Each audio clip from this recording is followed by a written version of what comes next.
இரண்டில் நூறு வெண்ணிலாக்கள் தோன்றும் ஆனாலும்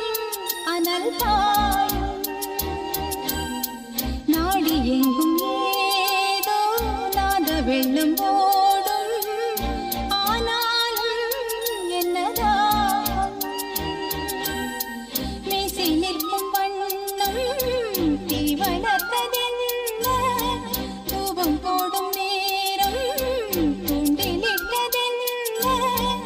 என்னையே கேட்க ஏங்கினேன் நான் என்னுள்ளே பல மின்னல் எழும் நேரம் எங்கெங்கோ என் எண்ணம் போகும் தூரம்